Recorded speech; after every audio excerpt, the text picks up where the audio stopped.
Hello my dear students, welcome to तरंस classes. आज आपके लिए लेकर आया हूँ क्लास 10th की सिविक्स की बुक चैप्टर नंबर 2 फेडरलिज्म और इसके कुछ बड़े important multiple choice question discuss करने वाला हूँ। और बच्चों, ये पार्ट 1 है, पार्ट 2 भी आपको मिलेगा जिसमें कुछ और क्वेश्चंस भी होंगे। और बच्चों, इतना कहना चाहूँगा कि अगर आपने मेरे चैनल की प्लेलिस्ट को विजिट नहीं किया तो क्लास 10th की ही इंग्लिश का कंप्लीट डाटा जिसमें एनसीईआरटी एक्सप्लेनेशन है, 1 मार्क क्वेश्चन, 2 मार्क क्वेश्चन और मल्टीपल चॉइस क्वेश्चन की वीडियोज़ भी अवेलेबल हैं, उन्हें जरूर देखिएगा।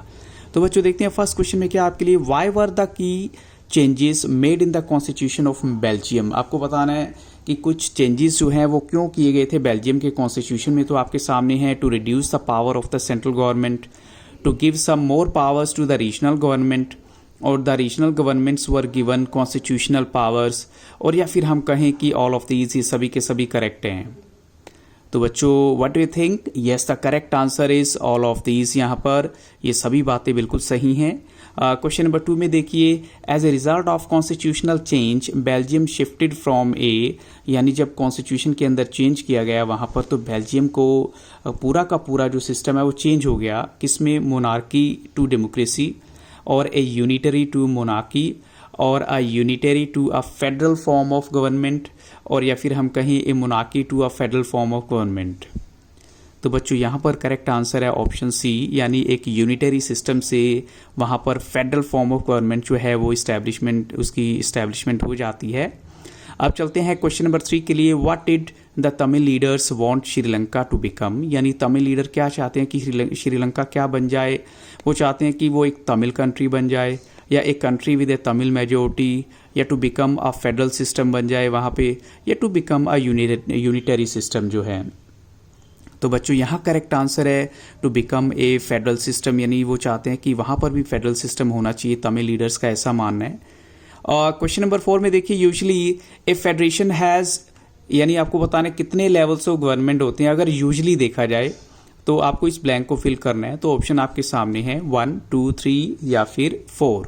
तो बच्चों, यहाँ पर देखा जाए तो यहाँ करेक्ट आंसर है फेडरल सिस्टम जो या फेडरेशन है, वहाँ पर अक्सर अगर देखते हैं तो 2 ही लेवल होते हैं।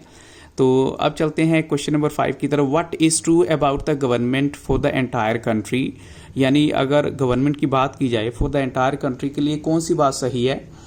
तो फर्स्ट ऑप्शन है, it is usually responsible for a few subjects of common national interest, और it is responsible for all subjects for common national interest, और it is responsible for all subjects for common international interest, या none of these. तो बच्चों, आपको क्या लगता है कि क्या यहाँ पर आंसर होना चाहिए? Yes, the correct answer is option A. यहाँ पर it is usually responsible for a few subjects of common national interest, क्योंकि ये गवर्नमेंट के बारे में बात कही गई है। अब चलते हैं क्वेश्चन नंबर 6 की तरफ, how many countries out of 192, हम अगर देखें जो 192 कंट्री की बात करें, उनमें से कितनी कंट्रीज़ के पास फेडरल सिस्टम है। ऑप्शन आपके सामने है 24, 25, 26 या 27। तो यहाँ करेक्ट आंसर है बच्चों 25। अब चलते हैं क्वेश्चन नंबर 7 के लिए, what is true about the federal system, यानी फेडरल सिस्टम के बारे में कौन सी बात बिल्कुल सही है। तो ऑप्शन है, the central government can not order the state government, पहली ऑप्शन ये है। सेकंड है, state government has the power of its own for which it is not answerable to the central government, और थर्ड ऑप्शन है, both these governments are separately answerable to the people, और fourth option है all of these. तो बच्चों, यहाँ पर चौथा option ये भी है कि सभी के सभी ऑप्शन भी करेक्ट हैं। तो आपको क्या लगता है करेक्ट होना चाहिए आंसर यहाँ पर? तो बच्चों, यहाँ करेक्ट आंसर है ऑल ऑफ दीज, सारी की सारी बातें बिल्कुल सही हैं। क्वेश्चन नंबर 8 में देखिए, where the jurisdiction of respective levels of और tiers of government are specified, यानी कहाँ पर जो है जो ज्यूरिसडिक्शन है रिस्पेक्टिव लेवल्स या टेयर्स के जो गवर्नमेंट के वो स्पेसिफाई किए गए हैं। ऑप्शन आपके सामने है, in the preamble, in the constitution, in the Gita, या फिर इन द सुप्रीम कोर्ट। तो बच्चों, यहाँ पर करेक्ट आंसर है कॉन्स्टिट्यूशन, यानी कॉन्स्टिट्यूशन के अंदर ये सब बातें जो हैं बताई गई हैं कि जितने भी जो सरकार के लेवल हैं यानी गवर्नमेंट के लेवल हैं, फर्स्ट लेवल है या सेकंड लेवल है, उन सभी को फिक्स किया गया है। क्वेश्चन नंबर 9 में चलते हैं, what is required for changing the fundamental provisions of the constitutions, आपको किस चीज़ की ज़रूरत होगी अगर आप कॉन्स्टिट्यूशन के कुछ फंडामेंटल प्रोविजंस को चेंज करना चाहते हैं। तो consent of the prime minister, consent of the president, consent of both the levels of government, या ऑल ऑफ दीज। तो आपको बच्चों क्या लगता है? Yes, the correct answer is जो both the levels of government है, ऑप्शन सी यहाँ पर करेक्ट आंसर है, वो चाहिए अगर आप कॉन्स्टिट्यूशन के अंदर कुछ चेंज करना चाहते हैं। क्वेश्चन नंबर 10 में देखिए, who acts as an umpire if disputes arise between different levels of government in the exercise of their respective powers. यानी यहाँ पर एम्पायर का काम कौन करता है, अगर डिफरेंट लेवल्स ऑफ गवर्नमेंट में कुछ प्रॉब्लम आ जाती है उनकी पावर्स को लेकर, तो उसका सॉल्यूशन कौन करता है। ऑप्शन आपके सामने है, द जज of the high court, president, prime minister, या हाईएस्ट कोर्ट जो होती है कंट्री की वो।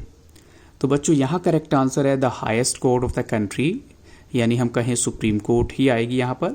अब चलते हैं क्वेश्चन नंबर 11 में, why the sources of revenue for each level of government are clearly specified. क्या रीज़न है कि उनको रेवेन्यू के सोर्सेज को बिल्कुल क्लियरली स्पेसिफाई किया गया है। तो ऑप्शन है, to ensure its financial autonomy, to ensure its social autonomy, to ensure its political autonomy, और to ensure its rural autonomy. तो ऑब्वियसली बच्चों अगर हम बात कर रहे हैं रेवेन्यू की, तो वहाँ आंसर आना चाहिए फाइनेंशियल ऑटोनॉमी, ताकि किसी को कोई कन्फ्यूजन ना हो अपने फाइनेंस को लेकर। और क्वेश्चन नंबर 12 में देखिए, how many objectives do federal system have, यानी फेडरल सिस्टम के कितने ऑब्जेक्टिव्स मेंशन किए गए हैं, 1, 2, 3 या 4। तो बच्चों यहाँ करेक्ट आंसर है 2 ऑब्जेक्टिव्स। अब चलते हैं क्वेश्चन नंबर 13 की तरफ। What are the dual objectives of the federal system, यानी जो 2 ऑब्जेक्टिव बताए गए हैं फेडरल सिस्टम की वो क्या हैं। पहला है to safeguard and promote the unity of the country, और सेकंड ऑप्शन देखिए to accommodate the regional diversity, और थर्ड ऑप्शन है टू हेल्प द माइनॉरिटी, या फिर हम कहें कि बोथ ए एंड बी दोनों करेक्ट हैं। तो बच्चों यहाँ करेक्ट आंसर है बोथ ए एंड बी, ये दोनों आंसर ही करेक्ट होंगे। क्वेश्चन नंबर 14 में देखिए, how many aspects are crucial for the institutions and practice of federalism, यानी कौन से एस्पेक्ट जो हैं वो बड़े क्रूशियल हैं, जितनी भी इंस्टीट्यूशंस हैं या फेडरलिज्म की प्रैक्टिस के लिए हम कहें बहुत वो ज़रूरी हैं। तो पहला ऑप्शन आपके सामने है, government at different levels should agree to some rules of power sharing.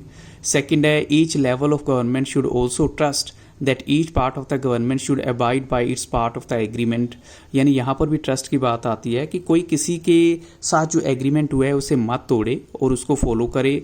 और थर्ड ऑप्शन में देखिए ओनली ए ऑप्शन करेक्ट है, या फिर हम कहें कि बोथ ए एंड बी दोनों ही करेक्ट होंगे। तो बच्चों यहाँ करेक्ट आंसर है बोथ ए एंड बी। अब चलते हैं क्वेश्चन नंबर 15 के लिए। An ideal federal system has both aspects, हम कहते हैं कि एक फेडरल सिस्टम में दोनों एस्पेक्ट होते हैं। अब आपको वो दोनों एस्पेक्ट के नाम बताने हैं। पहला ऑप्शन आपके सामने है mutual trust and agreement to live together, दूसरा है mutual help and cooperation, third है म्यूचुअल वर्क एंड अंडरस्टैंडिंग, और नंबर 4 ऑप्शन है कोऑपरेटिव वर्क एंड अंडरस्टैंडिंग। यानी इनमें से कौन सा ऑप्शन करेक्ट है बच्चों आपका। Yes, the correct option is option A, यहाँ पर mutual trust and agreement to live together जो है ये करेक्ट आंसर है। अब चलते हैं नेक्स्ट क्वेश्चन के लिए। The exact balance of power between the central and the state government depends mainly on the, यानी जो बैलेंस ऑफ पावर है सेंट्रल और स्टेट गवर्नमेंट के बीच में, वो किसके बीच में डिपेंड करता है, किसके बीच में, फिल इन द ब्लैंक। तो ऑप्शन आपके सामने है, the political context in which federation was formed, the social context in which the federation was formed, the historical context in which the federation was formed, और all of these.